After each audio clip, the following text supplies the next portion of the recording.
ដោយសារតែរឿងទុរេនលោកកឹមប្រុសប្រធានសាខាក៏បបោខេត្តបាត់ដំបងត្រូវបានបញ្ចប់មុខតំណែងនិងលុបឈ្មោះចេញពីក្របខ័ណ្ឌមន្ត្រីរាជការហើយនាពេលនេះ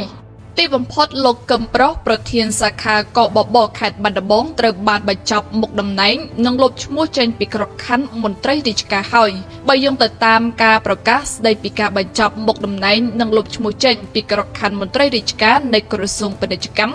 លេខ082ពណណ50ម៉ចុចប្រក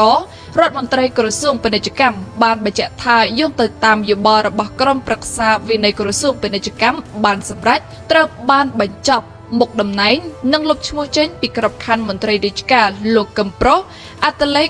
17 30 50 0020គុតកិច្ចការពារអ្នកប្រើប្រាស់និងការប្រគល់ប្រជែងពីប្រធានសាខាកិច្ចការពារអ្នកប្រើប្រាស់និងការប្រគល់ប្រជែងក៏បបោខេត្តបាត់ដំបងនៃអគ្គនាយកដ្ឋានការបញ្ចប់មុខតំណែងនិងលុបឈ្មោះលោកកឹមប្រុសចេញពីក្របខ័ណ្ឌមន្ត្រីរាជការនេះគឺបានកើតឡើងបន្ទាប់ពីរូបលោក